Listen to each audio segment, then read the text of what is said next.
Good afternoon, everyone. Let's start with a new topic: equality, freedom, and affirmative action. Now, equality आप सब लोगों को पता है to achieve parity amongst us and to remove all forms of discrimination, to remove all artificial barriers, etc. But then at the same time, we also realize that we are unique. और वो चीज़ें जो हैं, I say this with authority because I teach anthropology और जो मेरा next जो chapter है, it will be on dermatoglyphs. Dermatoglyphs यानी fingerprints. Now fingerprints जो है एक fetus में they develop around 4th week and they remain unchanged throughout one's life. So that's where the uniqueness lies. अब प्रॉब्लम ये है कि if we are biologically unique, then how come we are speaking about, how come we are seeking equality? जब ये पता ही है कि हम यूनिक है, we are different, then this equality things will be a hoax. So the answer जो है इसका, it lies in history and anthropology. How? So एक example है, like we split from chimpanzees around 6 to 7 million years ago. Now आप देख सकते हैं कि इस टाइम पे चिंपैंजी एंड होमोसेपियंस इन दोनों के कल्चर में कितना फर्क है कि आफ्टर 6-7 मिलियन ईयर्स चिंपैंजीज जो है they are still in wild and there isn't any noticeable cultural progression, noticeable cultural evolution. But यही ह्यूमन होमोसेपियंस की बात करें, ह्यूमंस की बात करें, so in those 6 to 7 million years we have achieved the unimaginable thing. We have developed society, we have developed nuclear weapons, we are exploring the space. James Webb telescope है और आप बाकी जानते हैं कि हर एक टेक्नोलॉजिकल इनोवेशन है. हम और चिंपैंजी जो है we started the journey together, but then we are here. फिर यही बात करें डोमेस्टिकेशन की, सो डॉग्स, कैटल्स, डॉग्स हो गए, cattle, horses. So we started domesticating them around 10,000 BCE. Now, in this whole time, in this whole journey, so there isn't any noticeable cultural progression in dogs, cattle, horses, all such domesticated animals.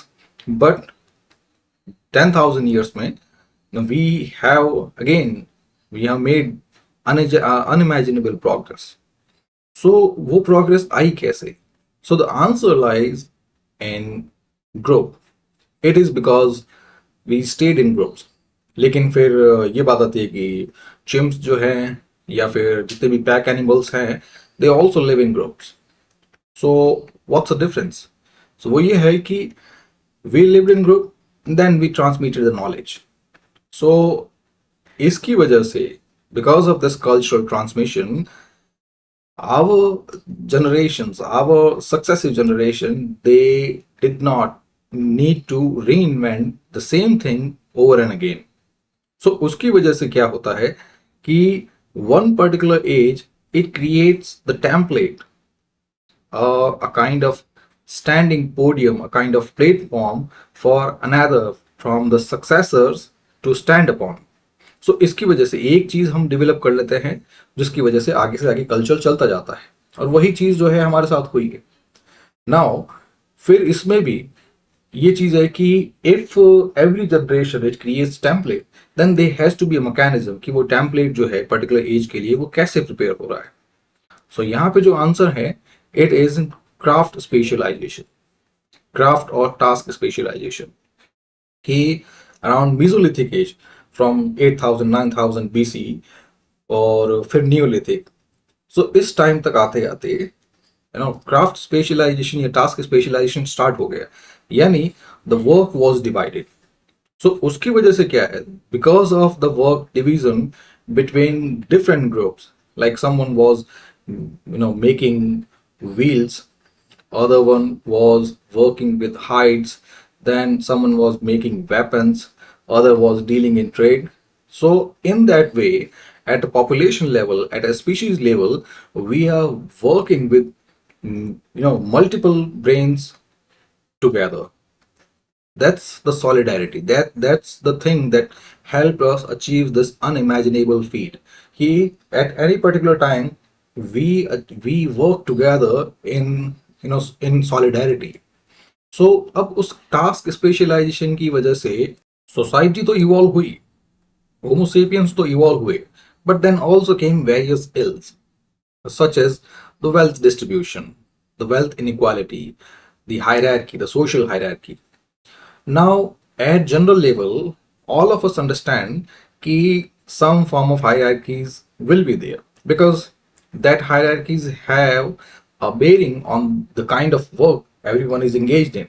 जैसे अगर आज कोई कहे कि police वाले के पास बंदूक है, मेरे पास भी होनी चाहिए, so that's not a good argument. Right? Similarly, अगर कोई ये कह रहा है कि if a surgeon is operating on a patient, so मुझे भी वो चीर फाड़ करनी है, so वो आप जानते हैं ना, ये सब बोगस आर्ग्यूमेंट्स हैं. so ये आइडिया जो है इक्वालिटी का, ये वहां पे नहीं है. सो पॉइंट यही है कि शुरू से ही हम लोग इतना मतलब इतना ज्यादा इवॉल्व हुए हैं, तो ये बेसिक कॉमन सेंस तो है ही है, तभी हमारी सोसाइटी इतनी आगे तक आई है. सो सम फॉर्म ऑफ हायरार्कीज ये हर जगह डेवलप होती है, जिसका जैसा काम होगा उसको वैसे ही चीजें प्राप्त मिलेगी. अगर हेड ऑफ स्टेट है तो Z grade Z plus security होगी. So all of these are acceptable. But then I talk about ills. So ये है कि the political nature of our society, it stayed with us and it traveled with us since the beginning. We were the political one क्योंकि we stayed together because we worked in solidarity, so there were certain common things. So politics is nothing about taking decisions on common things, taking decisions on those common things that affect the majority. So ये शुरू से ही हमारे साथ रहा है, ये चीज शुरू से ही हमारे साथ है, और वो कॉमन सेंस भी शुरू से हमारे साथ है. But some hierarchies, they become unacceptable when they turn into ills. जैसे if you cannot be a surgeon and an engineer, or surgeon and a president, or surgeon and some other craft, surgeon as a trader at the same time, वो आप जानते हैं कि दोनों feasible ही नहीं है. तो similarly ये idea भी acceptable नहीं है, because that your father was a trader, then you are going to be trader as well. सो ये जो चीज है, ये सोशल हायरार्कीज हैं, ये जो रिजिड मोबिलिटी है, ये सब जो इल्स हैं, सो उन सब में we are talking about. That's how the equality things came. कि okay, in this whole journey we share the work together, we share the workplace, we share the grievances together, we took the decisions together. And here the parity or the equality, it is more about dignity, that I am something something specialized in my own work, and for that I deserve some semblance of equality. So that's what the whole idea is. And these demands became more vocal later on, because जो मैंने अभी कहा, the ills like the rigid social mobility, या फिर जितने भी social barriers हैं which do not have any scientific basis, which are artificial one, which are manipulative one. So वो सब जो चीजें हैं, they remind people that even after you're being born as human, even after doing their feet, still they are not treated equal with dignity. So अभी जो है हम उसी चैप्टर में बात कर रहे हैं, and that's how this whole idea of equality came into being from our split from chimpanzees around 6 to 7 million years ago to the modern time. कैसे, किस तरह से ये आइडिया है? Now some of you say कि yes, we have been the political one since the beginning, क्योंकि we stayed together, we share the space together, we specialize in our crafts. But ये जो चीज है, ये शुरू में ये चीजें नहीं थी. Like if you are not aware about Paleolithic, Mesolithic, history में वैसे ही पढ़ना पड़ेगा आपको. सो पेलियोलिथिक, मेसोलिथिक, नियोलिथिक, ये सब स्टोन एजेस हैं, एंड उनको जो डिफरेंशिएट किया है वो on the basis of tools that were used. Paleolithic में जो लार्ज स्टोन टूल्स थे, मेसोलिथिक के अंदर कंपोजिट टूल्स आ गए, एंड माइक्रोलिथ, छोटे छोटे टूल्स आ गए. नियोलिथिक के टाइम तक और सोफिस्टिकेशन आ गया, उसके बाद मेटल टूल्स आ गए. सो ये टेक्नोलॉजिकल अपग्रेडेशन उस वक्त था. लेकिन जैसे जैसे क्राफ्ट स्पेशलाइजेशन बढ़ता गया, क्योंकि आप जान रहे हैं जैसे जैसे टेक्नोलॉजिकल अपग्रेडेशन हो रहा है, large to microliths to composite tools to metal tools. तो इन सब के कारण जो है क्राफ्ट स्पेशलाइजेशन होता है, तो सोशल हायरार्कीज भी बढ़ रही है। नाउ ये है कि शुरू में जो टास्क जो थे, they you know they were accomplish in interchangeable manner. कि अगर जैसे स्टोन टूल्स ही बनाने हैं, चिप जो है उनको निकाल के दे वर हैफ्टेड ऑन सब वुडन और बोन शाफ्ट, तो वो सब काम तो जो है वो इंटरचेंजेबल है, ये एक नहीं है तो दूसरा कर सकता है। क्लीनिंग हाइट्स कोई भी कर सकता है ना। फैचिंग वाटर कर सकते हैं, hunting hunting together, group hunting वो सब भी कर सकते हैं। बट क्राफ्ट स्पेशलाइजेशन हुआ तो उसके साथ ही अब एक का काम दूसरा नहीं कर सकता, because specialization need takes time, and it became a generational thing because that was our hallmark, that we transmitted culture. Now ultimately the occupation is just a way of taking your place in this whole hierarchy, in this whole heavy labyrinth of homo sapiens. But then अगर उसकी वजह से अगर वो चीज you know petrify हो जाए, petrify means something that becomes you know solid, something which cannot be changed, तब प्रॉब्लम हो जाती है। अब अगर आपको क्राफ्ट चेंज करना है बस, but because of varna system, because of caste system, because of your any other particular thing like जैसे because of your skin color, because of your locality, because of your accent, आप सब इन सब की वजह से बहुत सारे जो आर्टिफिशियल बैरियर डाल देते हैं। So now comes the problem, और उसी के बारे में हम बात कर रहे हैं कि आखिर जो मॉडर्न टाइम में इक्वालिटी जो है वो किस तरह से होनी चाहिए। Now the first type of equality is the social one.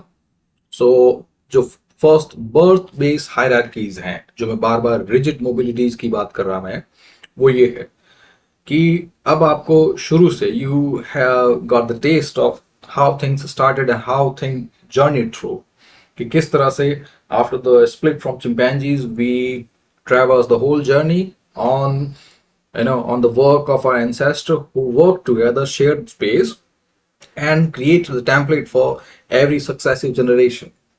Now उन सब में ये rigid mobilities नहीं थी, the craft specialization thing was there, but अगर आज के टाइम में your mobility it is restricted, or if you are not treated equal just because you are born into a particular caste or in a particular race, or on the basis of class division, on the basis of fixed social and gender roles, या फिर कोई भी जो ऐसा social criteria है जिसकी वजह से your personal discretion, your personal freedom is restricted, then it becomes a problem. And because it hits at the wrong notion of social equality. जैसे इंडिया में भी जो अनटचेबल्स हैं, schedule caste, schedule tribes and women, अब इन तीनों को जो है शुरू से because of patriarchy and because of historical conditions, these people they have placed at the bottom of decision making process, because we are talking about politics. और अभी आपको एक आइडिया दिया that politics is about taking decisions on common thing, क्योंकि politics कभी भी individualistic नहीं होती है। किसी एक को क्या फील हो रहा है, एक को क्या चाहिए, या एक के लिए क्या सही है, उसके बेसिस पे जनरल रूल्स नहीं बनाए जाते। सो जनरल रूल्स या पॉलिटिक्स जो है, it is always about common common criteria, common issues, common problem. So अब हम जब यहाँ पे बात कर रहे हैं तो SC/STs या फिर जितने भी मार्जिनलाइज ग्रुप्स हैं, they have been pushed down that whole on the basis of certain bogus ideas, certain birth-based hierarchies. So ये एक चीज है जो सोशल इक्वालिटी में एक तरह से एक ऑब्स्टिकल, एक बर्डन है। फिर जो अनटचेबल के अलावा या SC/ST के अलावा, जैसे जापान के अंदर भी एक एग्जांपल है द बुराकुमिन्स। सो जिस तरह से इंडिया के अंदर जो हिस्टोरिकली अनटचेबल्स हैं, शेड्यूल्ड कास्ट, वैसे ही जापान के अंदर भी बुराकुमिन्स हैं which are historically considered unclean. Similarly, Ethiopia के अंदर जो traditional artisan groups हैं like blacksmith, so they also face exclusions. So यहाँ पे तीनों में देख सकते हैं कि these people, despite having their own craft, they are not treated with equality and dignity just because of some certain artificial social criteria. फिर there is an issue of everyday discrimination, यानी हर जगह पे दिन रात जो आप आपके जो भी वर्क प्लेस हैं, स्कूल्स हैं, कॉलेजेस हैं, इंस्टीट्यूशंस हैं, वहां भी you face discrimination just on the basis of the social artificial criteria. जैसे अब इंडिया में तो आपको पता ही है, जैसे अगर बात करें जो मुस्लिम्स हैं, सो बहुत सारे लोग जो हैं वो सिटीज के अंदर मुस्लिम्स को या शेड्यूल कास्ट को, SC STs को, उनको घर किराए पे नहीं देते। यही सेम जो चीज है इन सब सोशली डिसएडवांटेज पीपल की, कि बहुत सारे जगह पे पब्लिक ऑफिसेज में, पब्लिक सर्विसेज में they face exclusion. Now idea यही है कि okay, even if we are unique, we are together, and that solidarity is what made us, travel that whole journey to this feat, the civilization that we call today. So उस civilization में आने के लिए हम सबका एक साथ काम करना था। नाउ जब सब अपना अपना काम कर रहे हैं तो फिर इक्वालिटी होनी चाहिए। अगेन हायरार्कीज, वो कॉमन सेंस है कि यस, जो जैसा जैसा काम करेगा उसको वैसा पैसा मिलेगा, बट देन दीज क्राइटेरिया, ये आर्टिफिशियल बैरियर्स, ये एक्सक्लूजन्स जो है, they are not justified at all. So examples हैं, जैसे जैसे आप SC STs का एग्जाम्पल दे दिया। फिर यूनाइटेड स्टेट्स में जो अफ्रीकन अमेरिकन जो है, दे फेस रेशियल सेग्रीगेशन, फिर यही सेम जो है ब्राजील के अंदर जो एफ्रो ब्राजीलियंस हैं, they also face racial biases. फिर यूरोपियन डेमोक्रेसीज के अंदर जो मुस्लिम माइनॉरिटीज होती है, they also face cultural exclusion. So ये सब एग्जाम्पल जो है वो बताते हैं कि किस तरह से this social equality need to be done away with, because this thing is not justified at all. Some technological barriers can be there कि ओके, अगर कोई पेशेंट है तो उसको एक डॉक्टर ही ट्रीट कर सकता है, इंजीनियर नहीं ट्रीट कर सकता। वैसे ही ब्रिज बनाना है तो वो इंजीनियर ही बना सकता है, वो एक ट्रेडर नहीं बना सकता। तो these are sound justifications, but social one, they are artificial and bogus one. फिर जो सेकंड टाइप की बात करते हैं, द पॉलिटिकल इक्वालिटी। तो political equality is about that common decision making. Now this decision making, or this common political power, it can take two forms. The first, political rights, and then the political opportunity. So इन दोनों का मतलब है, first equal legal rights मिलने चाहिए, and then they must have opportunity to hold any public office or opportunity to exercise their political freedom. So यहाँ पे जो exercise है, it can be freedom of speech and expression, या to speak against any wrongdoing, या फिर to access justice, to undertake any political services. So ये सब जो चीजें हैं, the exercise of the political opportunity and then getting equal legal rights, दोनों मिलके political equality के concept में आते हैं। Now चीज सेम वही है, craft specialization and task specialization। उसके बाद आज जितने भी लोग रह रहे हैं इस वर्ल्ड में, या किसी भी एक पर्टिकुलर एथनिसिटी या किसी भी एक नेशन के अंदर, सो उन सब का जो जीवन है, उन सब का जो जन्म है, वो सब जो है वो शुरू वहीं से हुआ था जहां से सिविलाइजेशन शुरू हुई थी, है ना। द आंसर, कहते हैं ना, जवाब जो है हमेशा हिस्ट्री में ही होता है। सो हिस्ट्री से ही हम लोग जो है इतना टाइम तक यहाँ आए हैं, और उन सब के बेसिस पे किसी भी टाइम पे वही ग्रुप एग्जिस्ट करता है, वही लोग एग्जिस्ट करते हैं who have something to something to exist with। जैसे जो टास्क होते हैं, जो वर्क होते हैं, तो work is the thing that keep you glued, the work, it is the thing that gives you equality and dignity। ये हर जगह होता है और यही शुरू से आइडिया था। बट राइट नाउ, अब जो सोशल इल्स जो हैं, उनमें जो सेकंड इल जो है वो पॉलिटिकल इल है, कि यही जो सोशल क्राइटेरिया है, सोशल आर्टिफिशियल बैरियर्स है, शेड्यूल कास्ट का, शेड्यूल ट्राइब्स का, जो रेशियल क्राइटेरिया है, जो जेंडर क्राइटेरिया है, अब यही लोग जो है फर्स्ट इनको लीगल राइट्स नहीं मिल रहे हैं। और जैसे बहुत सारी कम्युनिटी जो कंट्रीज जो हैं उनमें एलजीबीटी की कम्युनिटी है, या फिर जो हिस्टोरिकली डिसएडवांटेज है, मार्जिनलाइज ग्रुप्स हैं, उनको बराबर राइट्स नहीं मिलते हैं, लीगल एंड पॉलिटिकल राइट्स। फिर अपॉर्चुनिटी की बात ही नहीं है। फिर इंडिया में बहुत सारे जो ग्रुप्स जो हैं, सबाल्टन ग्रुप्स, जिनको राइट्स तो मिले हैं, इक्वल स्टेटस मिला है, लेकिन बाद में अपॉर्चुनिटी नहीं है।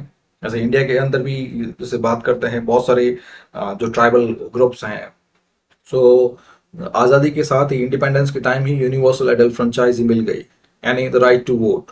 नाउ राइट टू वोट मिलने के बाद भी they do not have the voices, so they continue to be excluded from the political power. Now the solution lies in institutional representation. So जो दोनों ही चीजें जो इसमें पे देखी, और ये वाला आपको बता दिया equal access to political power, ये दोनों एक साथ बता दिए थे आपको कि legal status, equal legal status and then access to political power, ये दोनों ही चीजें मिलनी चाहिए, एंड दोनों एक साथ मिलके ही ट्रू पॉलिटिकल इक्वालिटी देते हैं। बट जो जो रियलिटी है, आप जानते हैं कि है ना, पेपर पे ऑन रिकॉर्ड या कॉन्स्टिट्यूशन में तो पॉलिटिकल इक्वालिटी दी गई है, but then social and economic equality नहीं है। एंड पॉलिटिकल स्पेयर के अंदर भी जितने भी मार्जिनलाइज वॉइसेस जो हैं, they can not exercise their right, they can not exercise their power, because they have been pushed deep into that undignified life. So उसका जवाब जो है इंस्टीट्यूशनल रिप्रेजेंटेशन, यानी जितने भी ये ग्रुप्स हैं, जो अंडर रिप्रेजेंटेड ग्रुप्स हैं, उन सबको इंस्टीट्यूशंस जो हैं, पॉलिटिकल इंस्टीट्यूशंस जो हैं, उनके अंदर इंक्लूड किया जाए। तो जो जो रिजर्वेशन जो है, schedule caste, schedule tribes, women, और बाकी जितने भी ग्रुप्स हैं दैट हैव बीन एक्सक्लूडेड, और उसके लिए जो भी है ना, फॉर जो भी स्टेप हो for institutional inclusion, that will correct the historical exclusion process. और उसके साथ ही गवर्नेंस के अंदर भी डाइवर्स वॉइसेस आएंगी, so जिसकी वजह से political equality can be achieve. फिर third type of equality is the economic equality. Now जो इकोनॉमिक इक्वालिटी है, नाम से तो लग रहा है कि इकोनॉमिक इक्वालिटी मीन्स सबके पास बराबर पैसा होना चाहिए, but that's not the case. So economic equality is about first fair distribution of wealth, so which is redistribution, wealth redistribution, and then equal opportunity. so ये दोनों चीजें मिलकर इकोनॉमिक इक्वालिटी का कंसेप्ट क्लियर करते हैं। सो रीडिस्ट्रीब्यूशन मतलब जो भी इनकम है, it should not B concentrated in the few hands. Now some might argue that the concentration of income, or in simple words, पैसा कमाना, तो कोई आदमी जो है, कोई एंटरप्रेन्योर है, कोई रिच पर्सन है, एंड उसके पास बहुत सारा पैसा एक्यूमुलेट हुआ है। Now earning money and concentration or accumulation of money, both are different things. So it's like water. We live in a world, we share the space. So the resources, especially the common ones, they should not be stopped at any cost.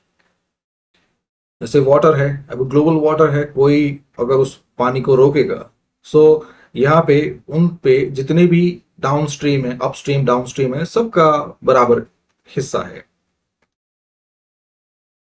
अब यहाँ पे problem ये आती है कि just assume कि जो resources हैं, जो मनी है, वो भी वाटर है ना। अगर कोई आदमी उसी सप्लाई को रोक लेगा, उस मनी सप्लाई को अपने पास रख लेगा ना, यहाँ पे गवर्नमेंट जो है, जो भी स्टेट बैंक्स हैं, they can not print money at their own will. So अगर वो मनी प्रिंट करेंगे, सो इसकी वजह से इन्फ्लेशन हो जाएगा, हाइपर इन्फ्लेशन हो जाएगा। सो ये चीज नहीं कर सकते। बट ऑन रिकॉर्ड जो मनी है, जितनी भी money, the supply has been squeezed.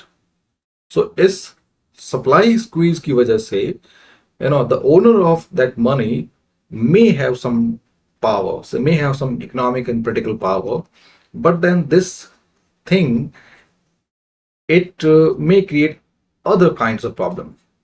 So first, it is unethical.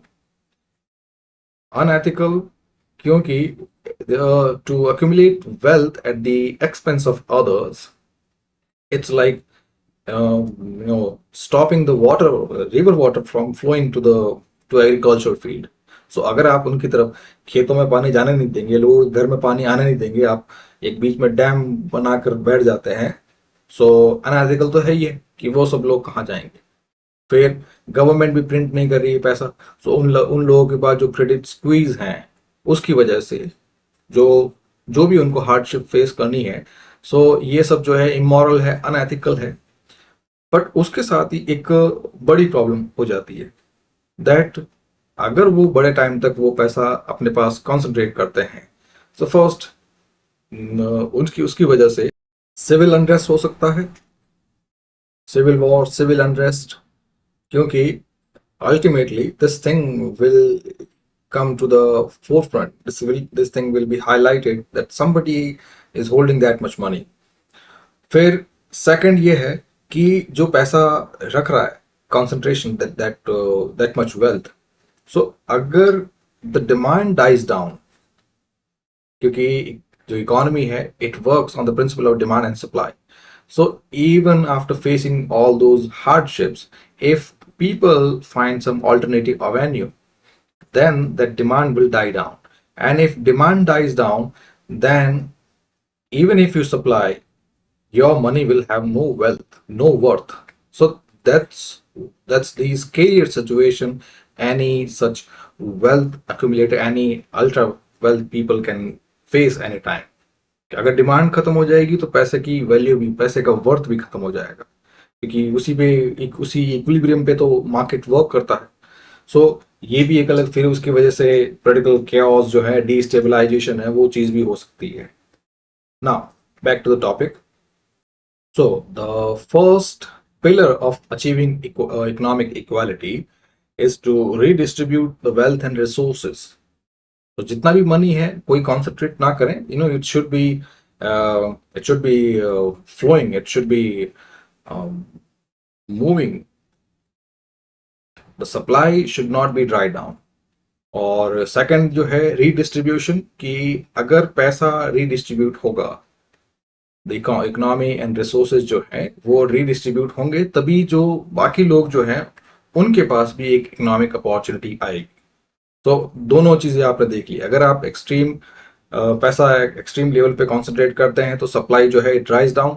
Supply अगर खत्म होती है तो उसकी वजह से जो पोलिटिकल डिस्टेबलाइजेशन वो हो सकता है, एक्सट्रीम डिस्पैरिटीज जो हो सकती है, इकोनॉमिक इनइक्वालिटीज हो सकती है, and then you might not know कि वो सब चीजें जो है they might spiral out of control. So उसकी वजह से that resources should be redistributed in a fair manner. फिर जॉन रॉल्स का प्रिंसिपल है the difference principle, which says कि inequalities of any kind, they are justifiable if they benefit the least advantage. Now the thing is कि जो same economic inequality है, the wealth concentration, earning wealth should be there. Okay, उसी पे तो market काम करता है कि लोग पैसा कमा सकते हैं, वही तो इंसेंटिव है हर किसी का पैसा कमाने के लिए। But that incentive will become a nightmare for many people if you started accumulating wealth. So वो उसका आपको बता दिया कि कैसे किस तरह से wealth accumulation जो है उसकी वजह से कितने सारे problems जो है वो शुरू हो सकते हैं। और मैं ये चीज जो है बार बार हाईलाइट इसलिए कर रहा हूँ क्योंकि जो ऑक्सफैम की रिसेंट रिपोर्ट है उसके बाद से लग रहा है कि ये चीजें जो हैं ये कुछ टाइम पे ये पोलिटिकली ये don't spiral out of control, कि ऐसा ना हो जाए कि नए तरीका का जो इकोनॉमिक वॉरफेयर है या फिर सिविल वॉरफेयर वो शुरू हो जाए। एनीवे, सो जॉन रॉल्स के प्रिंसिपल पे तो डिफरेंस प्रिंसिपल ये कहता है कि this criteria, earning wealth, the market principle, वो सब जस्टिफाइड है अगर वही पैसा जो है it is again reinvested in that loop, और वही जो वापस साइकिल जो है पैसे की वो चलती रहे। अगर उस साइकिल की वजह से इफ द लीस्ट जो एडवांटेज है या डिसएडवांटेज पीपल है, अगर उनको कोई फायदा होता है तो फिर वो जितने भी इनइक्वालिटीज जो हैं वो जस्टिफाइड है। एक दूसरा एग्जांपल लेते हैं, जैसे आपके एक बहुत छोटा एग्जांपल, आप ही के मोहल्ले के अंदर कोई आदमी बहुत सारा पैसा कमा रहा है, बट अब साथ में वो आदमी पैसा खर्च भी कर रहा है, सोशल इवेंट्स जो है ऑर्गेनाइज करवा रहा है, उसकी वजह से फिर जितने भी जो केटरर्स हैं और जितने भी इवेंट मैनेजमेंट कंपनीज हैं और जितने भी बाकी जो छोटे मोटे ऑक्यूपेशंस हैं, उन सबको भी पैसा मिल रहा है। फिर वही जो आदमी है वो पैसा और अदर दूसरी जगह पे भी इन्वेस्ट कर रहा है, किसी जगह पे वो दुकान खोल रहा है, किसी जगह पे वही आदमी जो है अपने लिए मकान बना रहा है या अपने लिए कुछ इंफ्रास्ट्रक्चर क्रिएट कर रहा है। तो ये है कि उसके पास वेल्थ है, उसी वेल्थ से और वेल्थ जनरेट हो रही है और लोगों को काम मिल रहा है, so that inequality is justified. ये यही चीज यहाँ पे बार बार कही जा रही है रीडिस्ट्रीब्यूशन में, कि wealth should not be concentrated, accumulate मत करो, उसी वेल्थ को सप्लाई करते रहो, कहीं ना कहीं उसको री इन्वेस्ट करो, उसकी वजह से लोगों को भी काम मिले। फिर इसका second concept, equality of opportunity.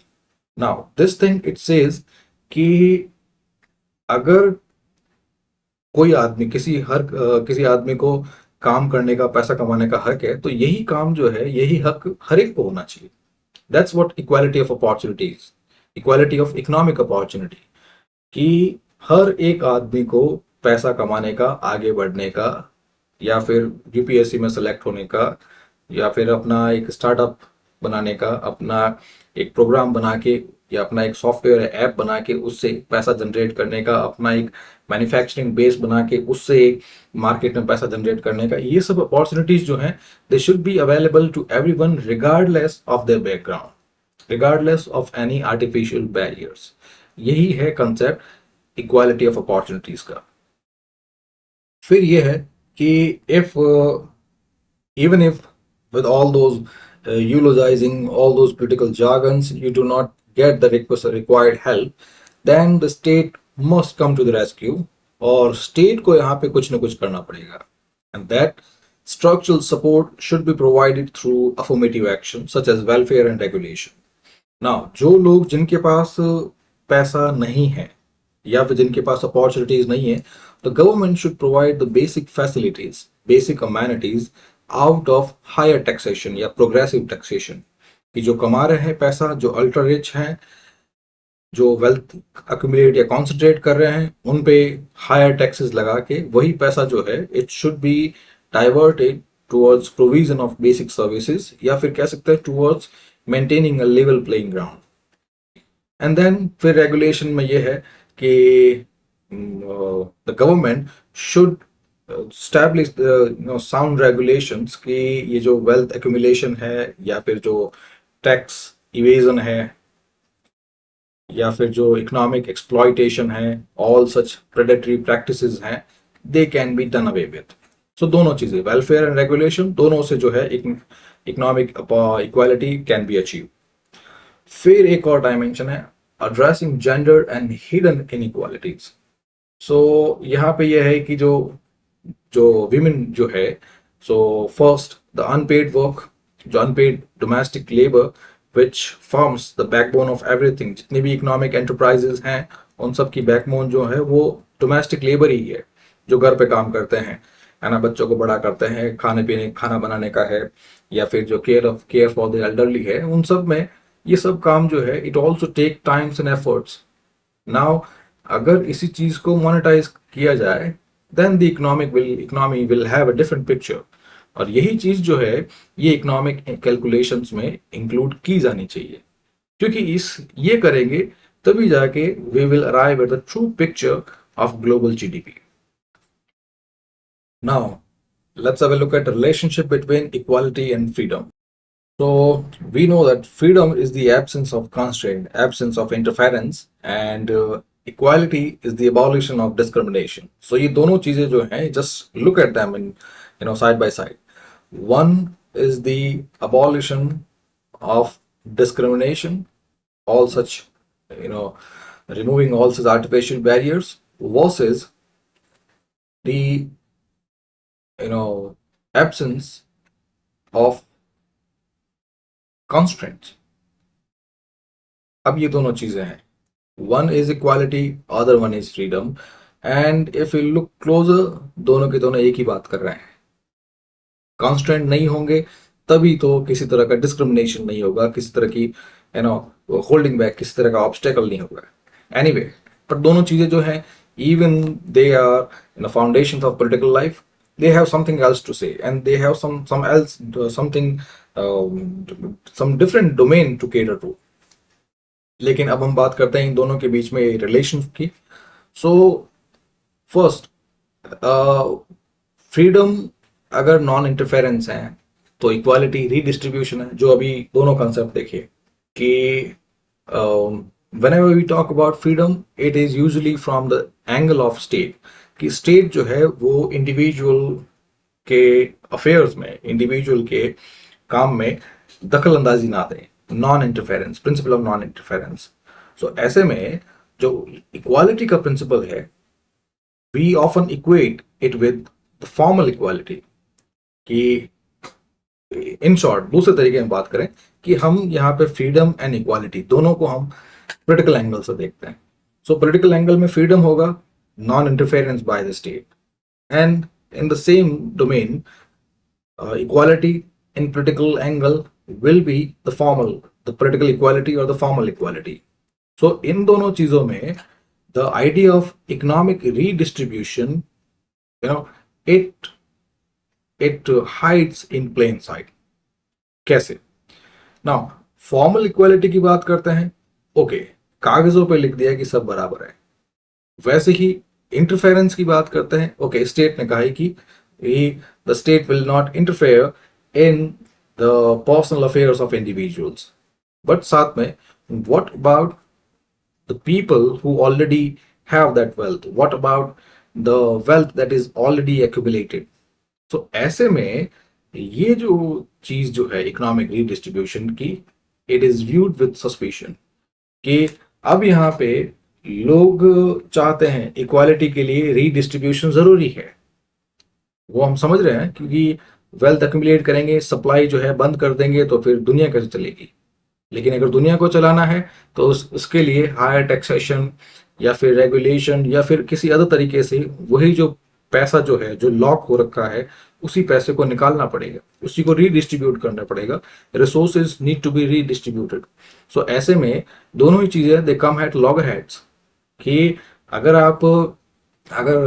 State जो है वो इकोनॉमिक रीडिस्ट्रीब्यूशन करेगा तो the state is interfering in the individual affairs. तो यानी ये यहाँ पे एक तरह से दोनों चीजें क्रॉस रोड पे आ गई, कि स्टेट अगर अमीर लोगों पे टैक्स लगाता है, अल्ट्रा रिच पे टैक्स लगा रहा है, क्योंकि उसी इनकम से पब्लिक सर्विसेज जो हैं, बेसिक अमेनिटीज दी जा सके, बट जो अमीर लोग हैं वो यहाँ पे कहते हैं कि no, they have the individual freedom और उस पर स्टेट इंटरफेयर नहीं करना चाहिए। सो ये एक व्यू है, बट अगेन आप लोग खुद समझ रहे हैं कि this understanding is quite narrow, कि the freedom and equality, freedom and equality both are same thing and they can never come at loggerheads, especially the way you want to say it. It is just a distorted version of reality, political reality, कि आप यहाँ पे wealth accumulate कर रहे हैं, you say it is your right, you say it is your chances of equality, लेकिन उसके साथ ही यहाँ पे अगर स्टेट जो है वो उसी इनइक्वालिटी को कम करने की कोशिश करे, देन यू से कि ये आपका पर्सनल अफेयर है, पर्सनल फ्रीडम है, and that personal freedom is being violated by the state. So the narrow understanding. फिर जो सेकंड व्यू है, an alternative view, is freedom as empowerment and the need for equal condition. So ये view कहता है कि freedom जो है, freedom of any kind, it is not non-interference but it should be empowerment। so you can say this one will be active interference, कि state जो है it will interfere in individual affairs especially to redistribute the income। और वो redistribute income ऐसे नहीं है कि उनके खातों से, उनके बैंक खातों से या उनके स्विस अकाउंट से निकाल के लोगों में बांट दे। it is about providing the level playing ground। So यहाँ पे state will act as an empire, कि उन्हीं लोगों पे जिनके पास एक्स्ट्रा वेल्थ है, जिनके पास रिसोर्सेज कॉन्सेंट्रेटेड हैं, उन पे प्रोग्रेसिव या हायर टैक्सेशन से जो भी मनी वहां से आएगा, जो पैसा वहां आएगा, that economic redistribution will be engage in enhancing the capability of people. So यही एनहांसिंग द कैपेबिलिटी है। इट इज, इनको आप कह सकते हैं लेवल प्लेइंग फील्ड कह सकते हैं, या फिर the provision of basic security कह सकते हैं, बेसिक अमेनिटीज कह सकते हैं। यही जो प्रिंसिपल है, यही चीज जो है स्कैंडिनेवियन कंट्रीज में भी चलती है कि वहाँ पे हायर टैक्सेशन है, बट देन उनके साथ सोशल, जितनी भी सोशल चीजें हैं, लाइक सोशल सिक्योरिटी हो गया, एजुकेशन हो गया, या मेडिकल अफेयर्स हो गए, वो सब के सब जो है वहाँ पे they are free of cost, ताकि जो बेसिक कंडीशंस जो है वो तो सबके लिए बराबर हो। यही सेम जो चीज जो है Amartya Sen and Martha Nussbaum दोनों ने भी यही चीज कही, द कैपेबिलिटी अप्रोच, कि द स्टेट जो है it need to interfere in the market so that the basic capabilities like education, health and safety, all social indicators, they can be provided free of cost. Then comes the third view, the material inequality as a constraint on real freedom. Now this view stands in between the extreme concentration of wealth and free provision of basic services. इस view में ये है कि जो already जो rich लोग हैं, those in power, उन्होंने एक रास्ता निकाल दिया है कि ठीक है, उनको पैसा देना है, उनको जो सप्लाई जो है उनको इंक्रीज करनी है, दे can not concentrate that wealth for a long time, but they also have that power greed that keep gleaning in their eyes. तो उस पावर को बनाए रखने के लिए व्हाट दे डू, कि सप्लाई जो है उसको स्क्वीज ना करके धीरे धीरे, the slow release kind of thing. अब जो स्लो रिलीज कंसेप्ट है, इसमें यह है कि वो पैसा वापस निकाल रहे हैं, the economic redistribution is there, albeit with a very slow pace, slow release. So ये जो आइडिया है द मटेरियल इनइक्वालिटी वाला, सो इसमें भी जो है अल्टीमेटली वेल्थ जो है वो उन्हीं रूलिंग क्लास के पास में है। सो यहाँ क्या होता है कि कुछ लोग जो है वो they are compelled to accept low wages out of desperation, या फिर दूसरा हो सकता है कि बहुत सारे लोग जो हैं they have little money in their hand, so उसकी वजह से they can not access many public और जुडिशियल और लीगल सर्विसेज। सो इन दोनों में concept of equality is a sham. दोनों ही कंसेप्ट में देख लीजिए। First, low wages out of desperation, आपके पास काबिलियत है, पैसा है, स्किल्स है, but still you are made to accept low wages, you are made to work on low wages. फिर उसमें जितने भी जो आर्टिफिशियल बैरियर्स हैं like caste, class, race, gender, so ये सब जो उसमें आ जाते हैं, इन सब के बेसिस पे भी आपको कम काम मिलता है या फिर कम वेजेस पे काम मिलता है। फिर उसके बाद पैसा भी इतना नहीं है कि आप जो दूसरी सर्विसेज जो है उनको फ्रीली एक्सेस कर सके। सो फंक्शनली यू आर अनफ्री। सो यहाँ पे the equality of freedom, it is about the actual experience, not the artificial one, not the makeshift one. जैसे कार्ल मार्क्स ने भी यही कहा, the capitalist system it all offers only the illusion of freedom. जो हम अभी जो देख रहे हैं, it is one of the the drawback of capitalist system, कि अल्टीमेटली जो पैसा जो है वो उन्हीं रिच के पास, उन्हीं वेल्दी लोगों के पास होता है। जैसे जितने भी अभी जो प्लेटफॉर्म वर्क है, सो प्लेटफॉर्म ऑक्यूपेशन में क्या होता है, बहुत कम पैसा मिलता है। स्विगी, जोमेटो हो गया, या जितने भी ये सर्विसेज हैं, उबर वगैरह। सो अल्टीमेटली जो मेजर पैसा जो है, बड़ा पैसा जो है, वो तो उनके ओनर के पास है, या जो इन्वेस्टर्स हैं, या जो टॉप एशलेंस में जो हैं उनके पास है। जो बाकी जो काम कर रहे हैं उनके पास ना तो सोशल सिक्योरिटी है, ना ही उनके पास अच्छा खासा पैसा है, and then they are also working out of desperation, कि जो इनइक्वालिटी है वो इतनी ज्यादा है। बट इनइक्वालिटी जो है आज के टाइम में, it is not because of population, जो बार बार कहते हैं, पॉपुलेशन की बेसिस पे नहीं है। पॉपुलेशन मीन्स बहुत सारे multiple hands, and multiple hands, then multiple brains will be there. Multiple hands is equated to multiple brains, so multiple brain will find something for their own. और money जो है, money is just an artificial thing, it can be printed, but then it needs a collateral. That collateral can be a tangible or any intangible thing. और लोग जो हैं वो create करते हैं, the people they build lot of things, whether in physical और the digital domain, दोनों में ही लोग जो है वो बहुत कुछ कर सकते हैं।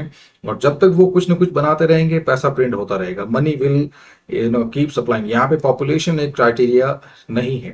प्रॉब्लम ये है बस जो एक्सट्रीम इनइक्वालिटीज जो है, जिसकी वजह से पैसा कुछ लोगों के हाथ में है, और वो फिर जो है that extreme inequality, it is making a big dent on both equality and freedom. फिर बात करते हैं, The freedom and equality is mutually supported value।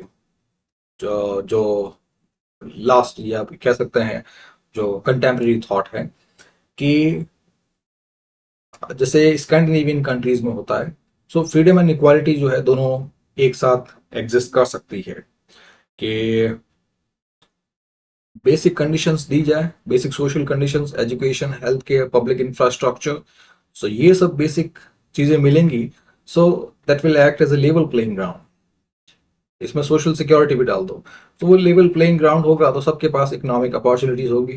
क्योंकि अल्टीमेटली लोग जो है वो फ्रीडम वर्सेस इक्वालिटी या पोलिटिकल डिबेट्स के लिए तो उन्होंने जन्म लिया नहीं है ना। People they are here to earn their living. तो यहाँ पे जब लेवल प्लेइंग फील्ड होगा, तो then people will undertake some kind of economic activity and some money will come to them, and उसके बाद that money will come only if they have freedom of thought, speech, association, enterprise, everything। even यहाँ पे कह सकते हैं level playing field देने के बाद भी वो अपना अपना बिजनेस स्टार्ट नहीं कर सकते, क्योंकि वो एससी है या एसटी है या बुरा कमीन्स है, या फिर वो इथियोपियन ब्लैक स्मिथ है, या फिर उनका कोई आर्ट वर्क नहीं हो सकता, वो टीचर नहीं बन सकते, वो एक राइटर नहीं बन सकते। सो इस तरह के जितने भी आर्टिफिशियल बैरियर्स जो हैं, वो उनको भी रिमूव करना। सो ये दोनों चीजें जब आ जाएंगी, then both of them they exist in interdependent और seesaw kind of manner. So यही यहाँ पे कहा गया है कि minimum level of social and economic quality is necessary for freedom to be substantive. क्योंकि जब कुछ some semblance of equality is present there, so उसकी वजह से जब तो कुछ अर्निंग होगी, इकोनॉमिक एक्टिविटीज होगी, और वो होगी, देन उसके बाद अगेन फ्रीडम होगी। ये आप इस तरह से समझ सकते हैं कि अगर बेसिक फ्रीडम दी जाए, या जो बेसिक अमेनिटीज जो हैं दे आर प्रोवाइडेड, सो वो अगर प्रोवाइड की जाए, तो उसके बाद आदमी के पास कुछ न कुछ ऑक्यूपेशन में या कुछ न कुछ क्राफ्ट या टास्क एंगेज होने में उसके पास एक वजह मिल जाती है, एक इंसेंटिव मिल जाता है। लेकिन उसी इंसेंटिव के बाद फ्रीडम होनी भी जरूरी है। वही बता दिया आपको कि सड़कें हैं, सड़कें दे दी, ठीक है, सोशल सिक्योरिटी दे दी, 2 वक्त का खाना दे दिया, बट फिर उनको कहा है कि आप एक शेड्यूल ट्राइब है, इसकी वजह से आप एक यूपीएससी के अंदर आप टीचर नहीं बन सकते, या फिर आप एक फाइटर पायलट नहीं बन सकते, या आप एक राइटर नहीं बन सकते, एक ड्रामर नहीं बन सकते, या फिर आप अपनी एक फैक्ट्री नहीं खोल सकते। सो ये दोनों चीजें किस तरह से है ना इंटरडिपेंडेंट है, वो आपको समझ में आ गया होगा। Now affirmative action is similar to providing that level playing field, but it's of a different kind। level playing field but with some caveats। वो क्या है? लेट्स से आम लोगों के लिए आप एक सड़क बना रहे हैं, अ प्लेन रोड, के लोग जो हैं they can access this road, this will enhance their mobility, and then it will help in the economic enterprise they are engaged in। ठीक है, justified। but then what about the handicapped people? now उनके लिए सिर्फ road बनाने से काम नहीं चलेगा, something else, something more need to be done। सो यही सेम प्रिंसिपल जो है ये यहाँ पे जिस तरह से उनके सड़क बनाने के बाद एक साइड में पेडेस्ट्रियन देना पड़ेगा, and then the wheelchair mobility will also be provided so that a level playing field can be provided to each of them. So that's the least and the best the state can do for such people. Similarly, वो लोग which are historically disadvantaged, so they are similar to those on wheelchair, those who are physically disabled. Now their disability is not seen, an abstract idea, an intangible thing, but that disability is real. They have faced the historical disadvantage for thousands of years. So ऐसे में that उनके लिए level playing field जो है वो वैसा नहीं होगा जो जो नॉर्मल पॉपुलेशन को दे रहे हैं. जैसे इंडिया में भी बात करते हैं, general the forward caste versus the backward caste. I am not here in support of any casteism, but एक idea दे रहा हूँ, forward versus backward caste. Now यहाँ पे जो forward caste they had enjoyed the privileges for thousands of years, और उसी time पे the backward caste they were pushed into that nightmare, that social nightmare. अब ये है कि उस टाइम पे the meanwhile these general people, these forward caste, they enrich, they fatten themselves. और अब ये है कि अब इंडिपेंडेंस के बाद ये कहें कि ठीक है, both of you are no both of you have been provided social, political and economic equality, now go live your life. So वो चीज उस तरह से काम नहीं कर रही है, क्योंकि ये लोग जो है पहले ही उस डिस्क्रिमिनेशन में, उस centuries of exploitation में एग्जिस्ट कर रहे हैं. It will take a lot of time for them to rise and move. क्योंकि आप अगर बैकवर्ड कास्ट की कंडीशन देखेंगे, सो बहुत लोगों के पास घर ही नहीं है, घर है तो बहुत ही कच्चा है ना, बहुत सारी जनरेशन निकल जाती है, छत भी नहीं डाल पाते. सो यही सेम जो बैकवर्ड कास्ट में जर्नी है ना, first they are most of them they are socially ostracise, गाँव के या फिर जैसे टाउन्स हैं उनके बाहर रहते हैं. फिर access and mobility is not there, occupations उनके पास बहुत ही लिमिटेड होते हैं, और फिर ऑक्यूपेशंस लिमिटेड है, मोबिलिटी नहीं है, तो फिर साथ में पैसा भी नहीं है, पैसा नहीं है तो उसकी वजह से पॉलिटिकल एक्सेस नहीं है. So we have they have been kick down into that vicious circle, जिससे वो बाहर नहीं आ रहे. सो ऐसे में the helping hand, it has to consider them akin to the disabled person. So ऐसे में जिस तरह इंडिपेंडेंस के बाद सरकार ने कहा है कि अब जो है सभी लोगों को बराबरी दे दी गई है, बट ये चीज जो है उस तरह से नहीं होती. इट्स लाइक आप कह रहे हैं कि जो जिनके पास दो पैर है और जो लोग डिसेबल्ड हैं दोनों को साथ में दौड़ाना है. सो वो चीज अब पॉसिबल नहीं होगी और वो लेवल प्लेइंग फील्ड नहीं है. सो इसके लिए something else, something more need to be done, and that's what affirmative action is. फिर यहाँ पे दो कॉन्सेप्ट है, the formal equality. So formal equality will be like treating equals with equal, यानी जो ऑलरेडी इक्वल्स हैं, forward caste with the forward caste, या फिर जो physically sound one with the physical sound, जो फिजिकली ठीक है, physically fit with the physical fit, ये कंपीट करवा सकते हैं. And then substantive equality, which is about providing extra to achieve that parity, and that's what the difference is between formal and substantive equality. और बाकी ये concept तो देखा हमने जॉन रॉल्स का, the difference principle, कि inequalities are justified only if they improve the condition of the least advantage. कि economic inequality, physical, social, political, any kind of inequality which is prevalent in any society, so that can be justified only if the benefits trickle down to the least advantage, या फिर वो benefit जो है किसी न किसी तरीके से वो उस सोसाइटी को, उस marginalized voices को help करते हैं. अगर वो नहीं करते and if they continue this cycle, so उसमें फिर ये difference principle काम नहीं आएगा, and that will be a heinous crime of one sort. फिर यही चीज जो है the political philosopher like Robert Nozick, who opposed such idea, कि इसकी वजह से जो individual and entitlement जो है, in short the merit principle, it is violated. कि फिर इसमें तो जो जिस आदमी ने मेहनत की है, मेरिट से वो आया है, उसके लिए फिर ये चीज जो है ये सही नहीं होगी। Now constitution and legal justification. So India में दो आर्टिकल्स हैं, आर्टिकल 15(4) एंड 16(4). सो जो 15(4) जो है, it allows state to make special provision for the advancement of social and educationally backward classes, and the 16(4) it enables reservation in public employment for underrepresented groups. ये दोनों चीजें जो हैं आप लोगों ने पॉलिटिकल साइंस में देखी है। फिर यही जो आइडिया है, बाद में आप जानते हैं कि किस तरह से ये दोनों जो प्रोविजंस हैं लेटर ये मंडल कमीशन की रिपोर्ट में फिर जिनको ओबीसीज जो हैं उनको रिजर्वेशन दिया गया 27%। फिर उसके बाद the concept of creamy layer वो भी इंट्रोड्यूस किया गया। फिर recently the economic weaker section वो भी इंट्रोड्यूस किया गया। सो all of these concept they that travel through the same line, that कि अगर इक्वालिटी प्रोवाइड करने के लिए कुछ एक्स्ट्रा अगर देते हैं और एक्स्ट्रा की जरूरत है तो वो देना चाहिए, and that's what affirmative action is. फिर यूनाइटेड स्टेट्स में भी जो प्रेसिडेंट लिंडन जॉनसन उन्होंने एक एग्जीक्यूटिव ऑर्डर दिया था, द ऑर्डर 11246।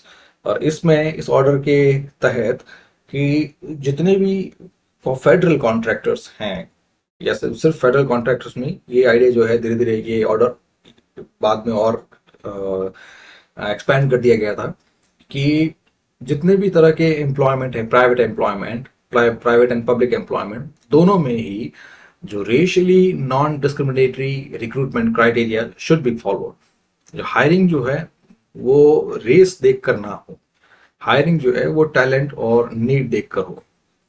फिर सिमिलरली जो पोस्ट अपार्थाइड साउथ अफ्रीका में it also introduce black economic empowerment. So जो बी पॉलिसीज जो है ये वहाँ की जो ब्लैक पॉपुलेशन जो हैं उनके लिए उनको provided relief in ownership, hiring and state contract. फिर बात करते हैं कि अफर्मेटिव एक्शन में क्या क्या टूल्स आते हैं। First, reservation.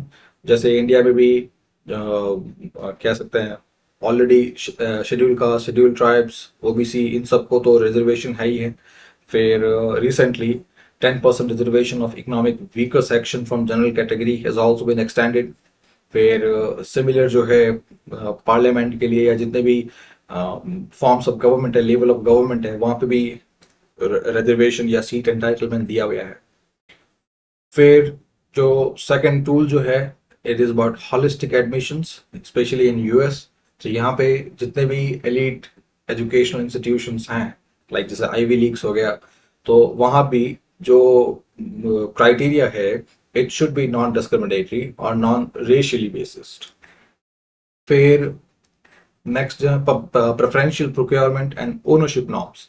तो इसमें ये होता है कि if some population is historically disadvantage, तो उस पॉपुलेशन को या उस ग्रुप को they might be selected for preferential procurement, कि अगर वो कोई चीज प्रोड्यूस कर रहे हैं, कोई बेच रहे हैं, तो उन गवर्नमेंट जो है उनका जो सामान जो है पहले खरीदेगी।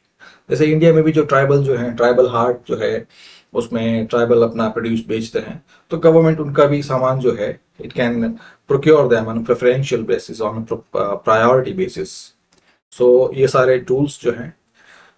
फिर बात करते हैं the ethical and democratic challenges associated with affirmative action. So the supporters of affirmative action, they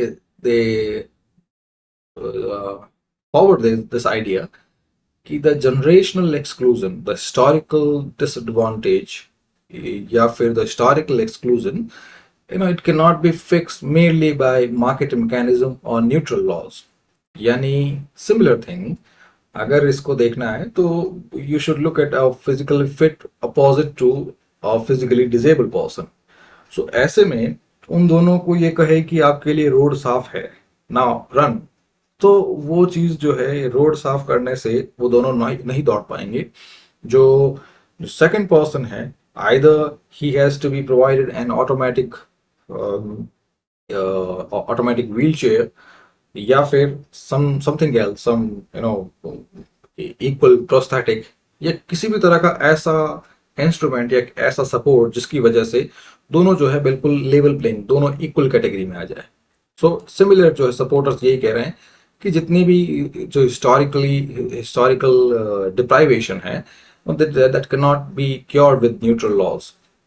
फिर उसकी वजह से सेकंड ये है सपोर्टर्स आर्ग्यू दैट कि अगर different people from different caste, tribes, different level and different experience, if they are included in institution, so this will only enhance diversity and inclusion, and then it will also provide an avenue of social mobility, जिसकी वजह से लोग एक साथ आएंगे, उनको they will gain visibility, mobility and voice. फिर criticism. So first criticism that uh, this will be a kind of reverse discrimination. Reverse discrimination कि अब जो है जिन्होंने जो लोग अभी तक डिस्क्रिमिनेट नहीं हुए, यहाँ पे जनरल कैटेगरी की बात करते हैं, तो उनका कहना है कि अब उनको प्रेफरेंशियल ट्रीटमेंट मिल रहा है। Schedule caste, schedule tribes, OBC, जितनी बैकवर्ड कास्टेज हैं, अगर उनको प्रेफरेंशियल ट्रीटमेंट मिल रहा है तो उसकी वजह से जो फॉरवर्ड कास्ट जो है उनको उनके ऊपर रिवर्स डिस्क्रिमिनेशन हो रहा है, क्योंकि उनके पास अपॉर्चुनिटीज कम बचती है। यानी 100 जॉब्स हैं, अब 100 जॉब में से 49 जॉब्स जो है they are already been coveted, they already been reserved for the backward caste, यानी अब 51 जॉब्स बची है। Now all general people, they must fight for those 51 seats. Then second argument against this provision is the dilution of merit, कि अगर जो affirmative action की वजह से जो इलीट इंस्टीट्यूशंस जो है या जो टेक्निकल पोजीशंस हैं या जिस भी तरह का एग्जाम है, वहां पे अगर रिजर्वेशन बेस्ड कैंडिडेट आ रहा है, सो उसकी वजह से जो मेरिट वाले जो लोग हैं, the really intelligent people, really deserving people, they will not get the seat. So उसकी वजह से this performance, this will might get compromised. And finally, policy capture. So यहाँ पे policy capture की वजह से creamy layer capture होना चाहिए. So ये होता है कि अब बैकवर्ड कास्ट के अंदर भी जो क्रीमी लेयर जो है वही सारी की सारी पोस्ट जो है उनका फायदा उठा रही है। मतलब जो प्रॉब्लम जो है रिजर्वेशन को लेकर, जो रियल प्रॉब्लम वो यही है, ये नहीं है कि उनको रिजर्वेशन दिया जा रहा है। बहुत सारे अभी भी बहुत सारे SC STs जो है उनको पता ही नहीं है कि रिजर्वेशन है।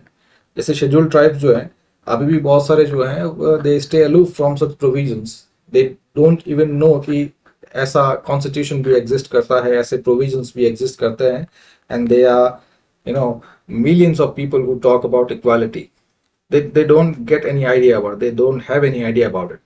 So जैसे शेड्यूल ट्राइब्स में ज्यादातर जॉब्स जो है वो they are cornered by the Meena tribe.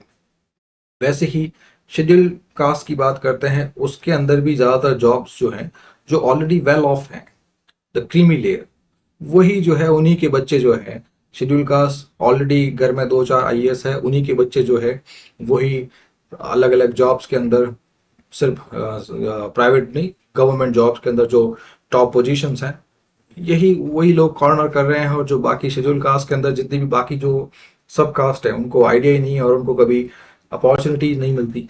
So this policy capture thing is there.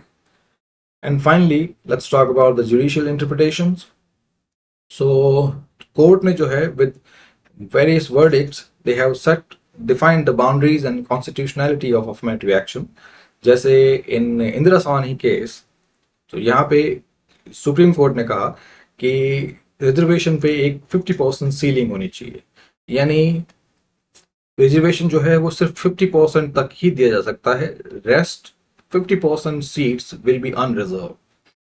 फिर ओबीसीज के अंदर क्रीमी लेयर जो है इसका कंसेप्ट वो इंक्लूड किया गया, यानी जो क्रीमी लेयर है दे मस्ट बी एक्सक्लूडेड। और यही जो चीज है वो SC एंड STs में भी होनी चाहिए कि जो क्रीमी लेयर्स जो हैं दे मस्ट बी एक्सक्लूडेड।